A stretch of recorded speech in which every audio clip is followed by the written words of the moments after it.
The symbol that broke my mind. It started with a crumpled notebook I found under my bed. I don't know why I opened it, maybe curiosity, maybe the way the pages smelled like old rain and regret. Inside were scribbles in a handwriting I didn't recognize, but what caught me was the symbol, 3 overlapping circles, like a trinity, only wrong. The lines weren't even. One circle was larger, one smaller, and they all touched at the same point. It looked like it belonged on a spaceship or a cult's door, not in my childhood bedroom. I flipped through the pages.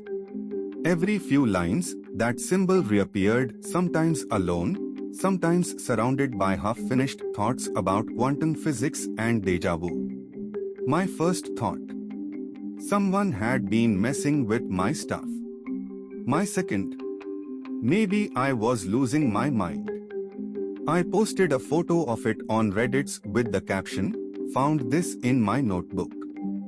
Any ideas?" The comments exploded. At first, they were just guesses, cool logo for a band, looks like a yin-yang but was. But then came the ones that made my skin crawl. That's not a symbol. That's a sigil from a 1920s occult group called the Triad. I've seen that before in a dream about a black hole. If you look closely, the circles are arranged like the constellation Orion. What if it's not random? The thread blew up so fast I couldn't keep up. People were linking articles about unsolved disappearances from the 70s where victims had this symbol carved into their skin. Others claimed they'd seen it on the back of a book in a library that didn't exist anymore. One user, usilentico1984, wrote, "I think you are looking at your own handwriting." I've seen this exact pattern in journals from people who had dissociative identity disorder.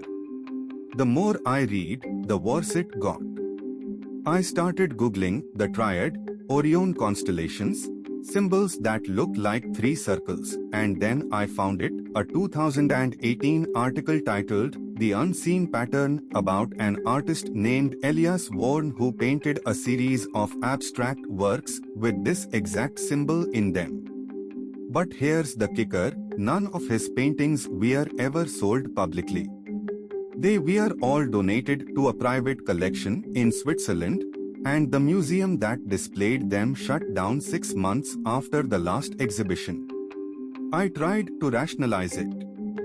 Maybe someone had stolen Elias Warren's work and copied it into my notebook. But how? I didn't have any connections to art collectors or Swiss museums. I was just some guy who lived in a studio apartment with a cat named Waffles and a job at a coffee shop.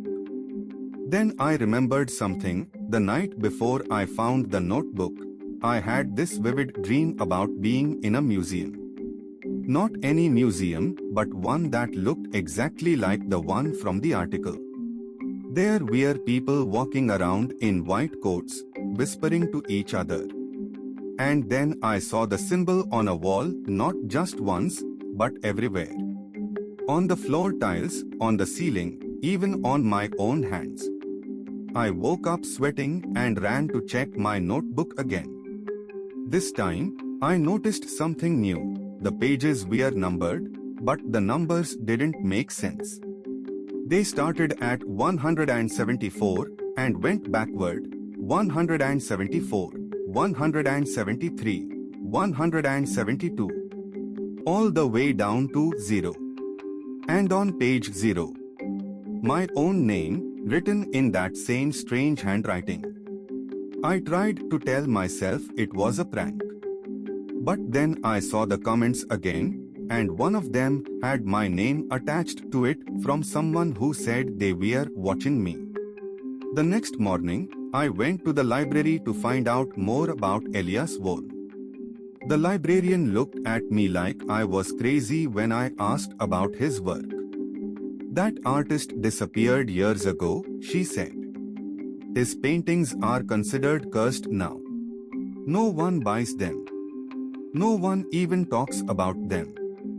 I left the library with my head spinning. That night, I tried to sleep but couldn't.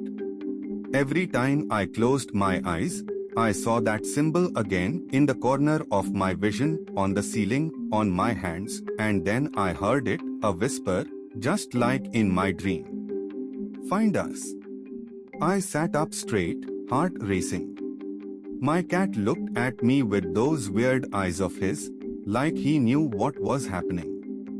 I ran to the notebook again, flipping through the pages until I found the last one, the symbol, but this time it was surrounded by a new line, "You are not alone anymore." I don't know if it's true. Maybe I'm just a guy with too much caffeine and too many late nights at the coffee shop. But I do know one thing, that notebook isn't mine, and whoever left it here wants me to find them, or maybe they want me to become part of something bigger than I ever imagined. Comment your take.